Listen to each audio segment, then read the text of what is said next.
با درود به همیهنان گرامی و همزبانهای محترمی که در گوشه ای از تاریخ یا جغرافیا این ویدیو رو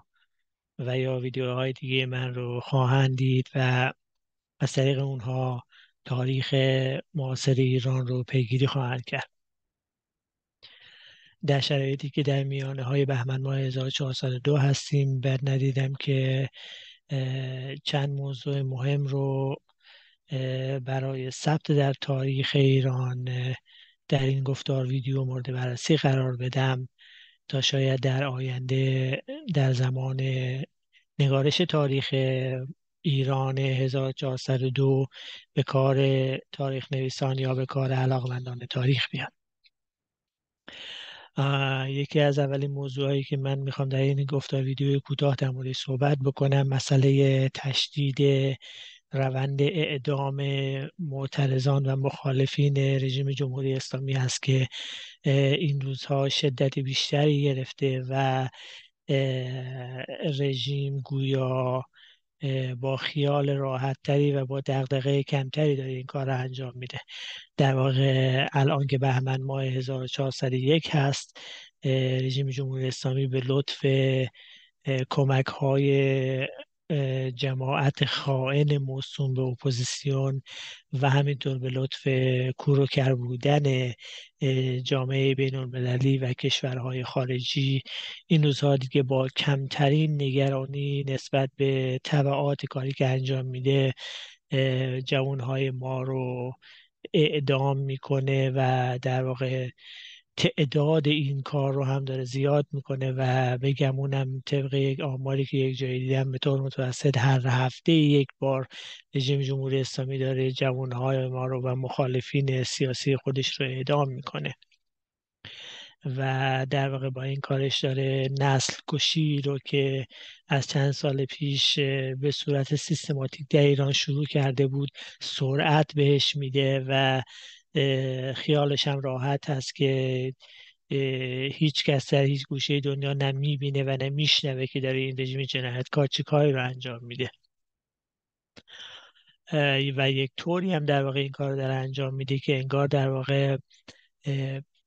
داره استانداردهای بین‌المللی رعایت میکنه. برای همین هست که مجامع بین‌المللی، جوامع حقوق بشری، کشورهای خارجی، مدعیان دموکراسی، مدعیان حقوق بشر کوچکترین صدایی ازشون در نمیاد که خب چه خبره در ایران. آیا واقعا تمام این افراد اونطوری که رژیم داره ادعا میکنه بر اساس قانون و به در واقع بر مبنای یک دادرسی منطقی و قانونی دارن زیر حکم میرن یا نه؟ همون رو گفتم جوامع بین‌المللی و مجامع حقوق بشری کوروکر هستند و این جنایت ها رو نمیبینند چون به نفعشون نیست که ببینند.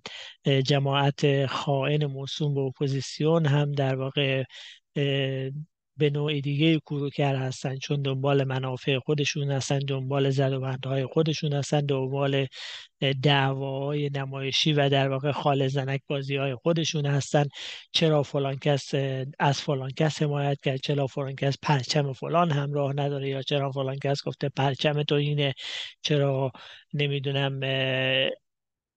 اون کنفرانس اینجوری شد، یا چرا این شخص چه فلان حرف رو زد.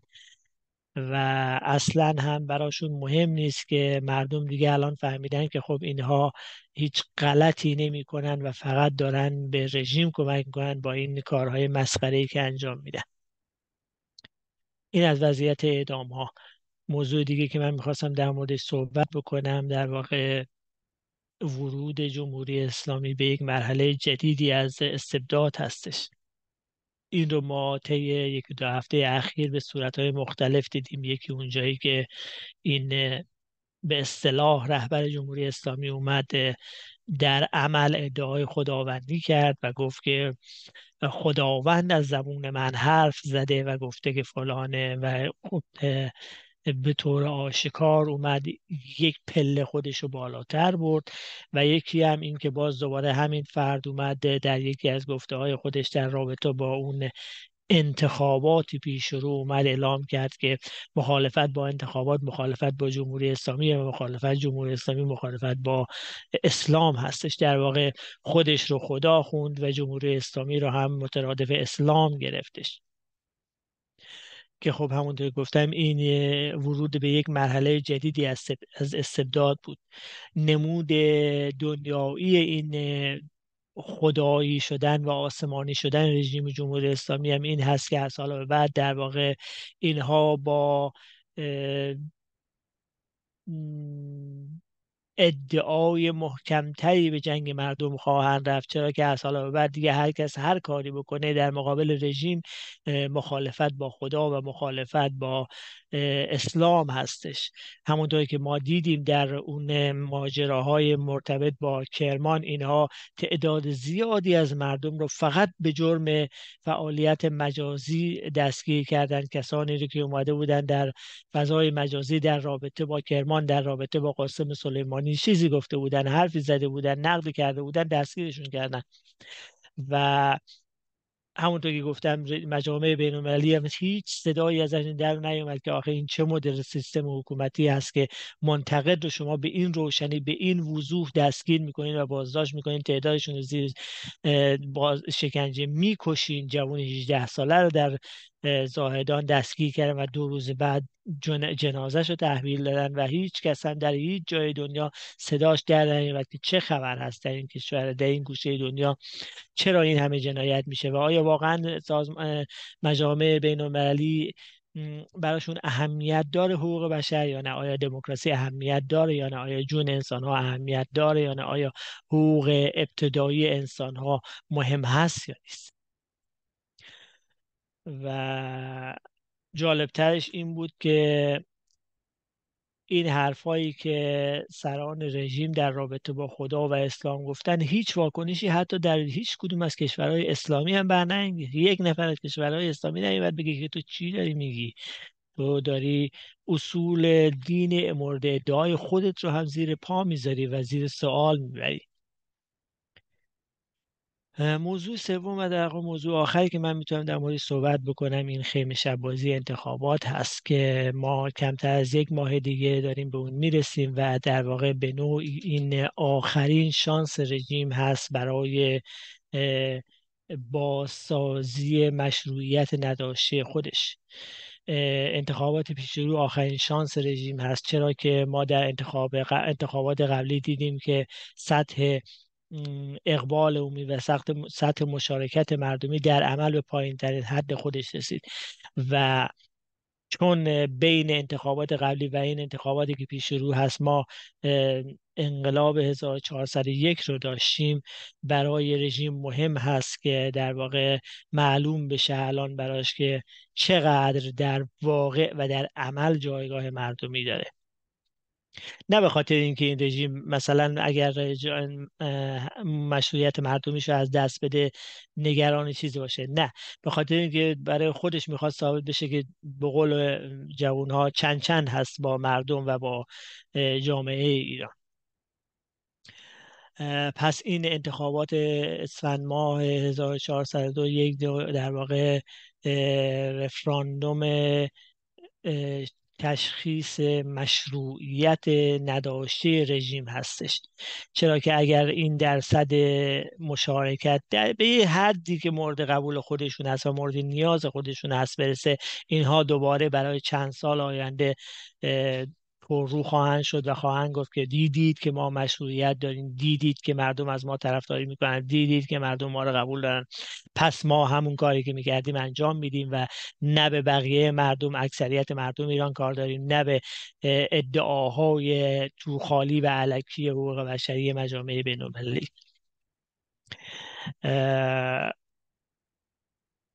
حالا این سوال پیش میاد که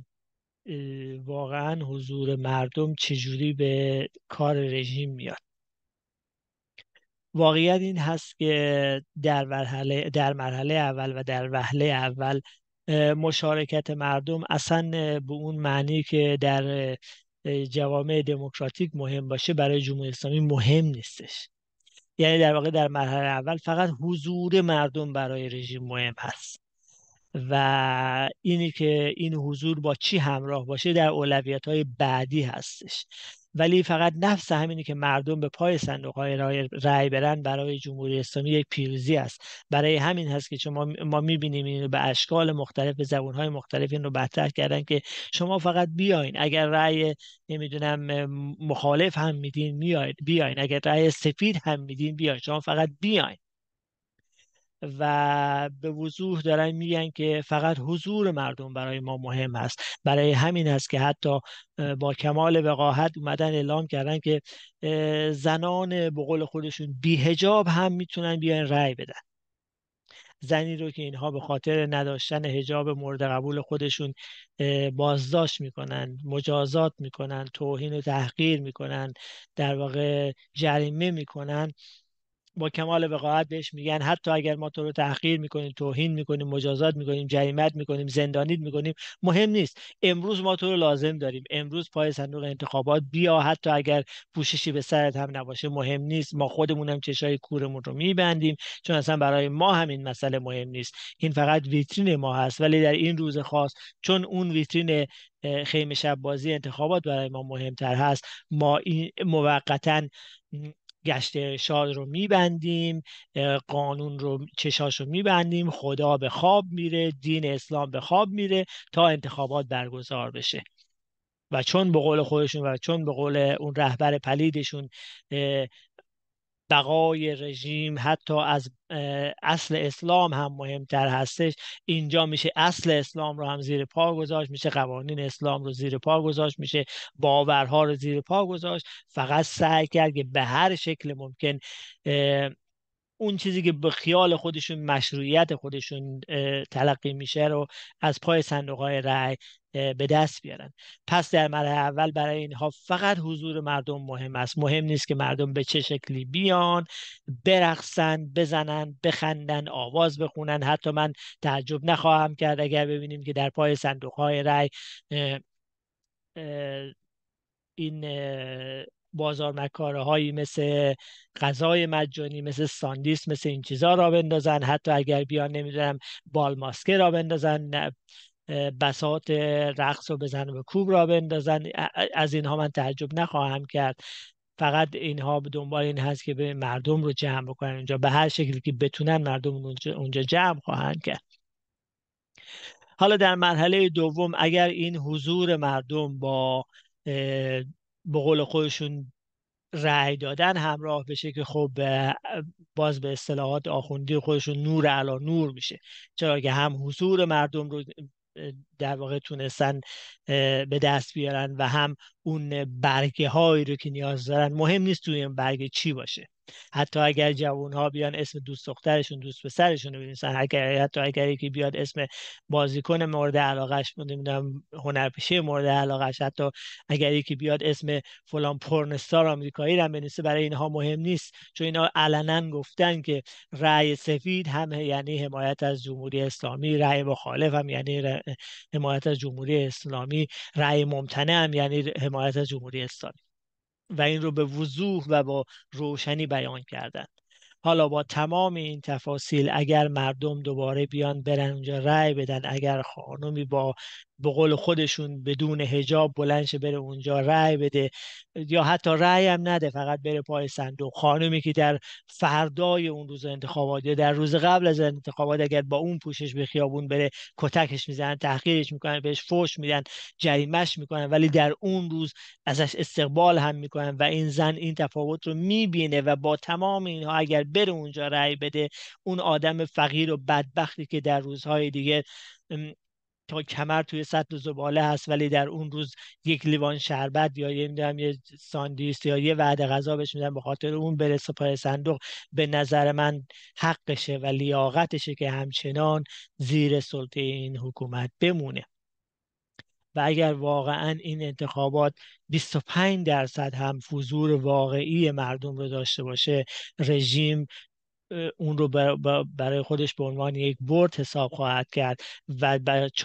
حداقل تا 4 سال آینده خودش رو به قول معروف واکسینه خواهد کرد و خودش رو تداوم خودش رو گارانتی خواهد کرد و این خیمه شب بازی های این آمریکا حمله خواهد کرد، اسرائیل حمله خواهد کرد، جنگ در خواهد گرفت، اینها هیچ کدوم اتفاق نخواهد افتاد، جنگی در نخواهد گرفت، اتفاقی نخواهد افتاد. بایدن عرضه حمله به ایران نداره، حتی ترامپ هم عرضه جنگ با ایران رو نداره، نه از ترس ایران، چرا که روسیه پشت ایران هستش. اصلا مسئله ایران اینجا مطرح نیست. اون منطقه حیات خلوت و تیول روسیه هستش و روسیه اجازه نخواهد داد اینها به ایران حمله بکنن و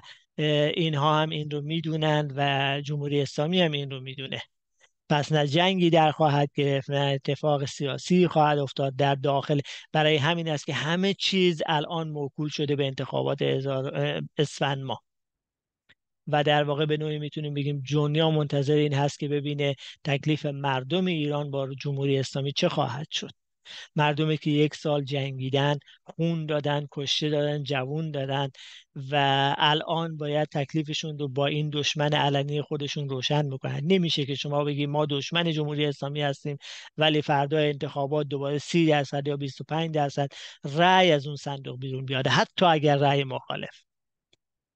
این دشمنی حساب نمیشه که تو با یک کسی دشمنی داشته باشی ولی دوباره بری براش رأی بدی، حتی اگر شده به قول خودشون بری رأی مخالف بدی. وقتی که رژیم به صورت علنی داره میگه که رأی مخالف تو هم حمایت از من هستش، حضور تو در پای اون صندوق رأی یعنی که تو حرفای اون رژیم رو قبول داری.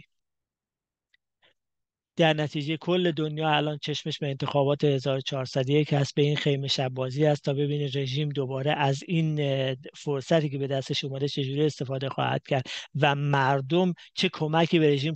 خواهند کرد که بتونه از این فرصت استفاده بکنه. برای این هست که انتخابات اسفند ماه 1402 بسیار مهم هست و حضور مردم، نه حتی رأی دادنشون، حضور مردم در اون روز مشخص، نه حتی در حوزه های انتخاباتی، در نزدیک اون مناطق، در اطراف اون شعبه ها هم اهمیت داره و واقعا کسانی که به هر دلیل در اون روز مشخص در اون مناطق مشخص باشند، آدم تنها چیزی که میتونه از رفتارشون استنباط بکنه این هست که اینها اگر نگیم خواهان تداوم جمهوری هستن، میتونیم بگیم حداقل با تداوم جمهوری اسلامی مشکلی ندارن. چرا که شما اگر سردت باشه و سرما به حد آزاردهنده برسه، بخوای نخوای یه کاری میکنی تا اون سرما رو از بین ببری. اگر گرسنگی بهت فشار بیاره سعی میکنی خودتو سیر بکنی، اگر تشنگی بهت فشار بیاره سعی میکنی از یه جای آب تهیه بکنی، اگر خطر حمله حیوانات وحشی در پیش باشه یا حتی اگر از اون حیوان بترسی، تو بالاخره باید با اون حیوان بجنگی تا اون خطر رو دور بکنی و اگر نمی جنگی معنیش این هست که خطری تو رو تهدید نمیکنه. و اگر مردم در این انتخابات حتی 25% شرکت بکنن، یعنی که حداقل 25% مردم ایران مشکلی با تداوم جمهوری اسلامی ندارن. برای این هست که انتخابات 1402 مهم هست و در واقع همه ما و همه دنیا منتظرن که ببینن نتیجه این خیمه شب بازی چه خواهد شد. آیا واقعا مردم ایران پای صندوق خواهند رفت یا صندوق ها خالی خواهد موند و رژیم مجبور خواهد شد که مشروعیت نداشته خودش رو به شکل دیگه‌ای، حالا یا به شکل تقلب یا به شکل دیگه‌ای، به دست بیاره. پس امروز رو در تاریخ می نویسیم، کمتر از 1 ماه دیگه به انتخابات باقی هست و رژیم داره هر کاری که از دستش برمیاد انجام میده تا مردم رو به پای صندوق ها بکشونه. برای ثبت در تاریخ میگیم که امروز رژیم رقص و آواز رو ترویج میکنه، رژیم از اون مضحکه مسابقات فوتبال در قطر داره بزرگترین بهره برداری ها رو میکنه، میلیاردها دلار پول خرج کرده و نیروهای خودش رو فرستاده یا افراد خائنی مثل بعضی از بازیگران رو فرستاده تا اونجا که با ظاهرسازی نشون بدن که همه چیز عادی هست و همه شرایط در وضعیت خوب هستش و سعی داره میکنه که به دنیا بفهمونه که در داخل ایران خبر خاصی نیست، مشکل خاصی نیست، مردم با حکومت هستن، حکومت خوب هست، مردم دوستش دارن و مهمترین مورد تاییدی که بر این ادعای رژیم هم میتونه زده بشه مشارکت مردم در انتخابات هست. پس می نشینیم به انتظار اسفند ماه تا ببینیم چند درصد مردم گول خواهند خورد و چند درصد از مردم نه، شاید واقعا از ته دل دوست دارن که برن رأی بدن. و این ویدیو رو من برای ثبت در تاریخ میگیرم تا یک ماه آینده نتیجه انتخابات هم که ببینم، بالاخره اونجا خیلی چیزا روشن خواهد شد و حداقل تکلیف خیلی ها و شاید تکلیف امثال من هم با این رژیم مشخص بشه. پس می نشینیم به انتظار انتخابات اسفند ماه 1401، خیمه شب بازی موسوم به انتخابات 1402 جمهوری اسلامی.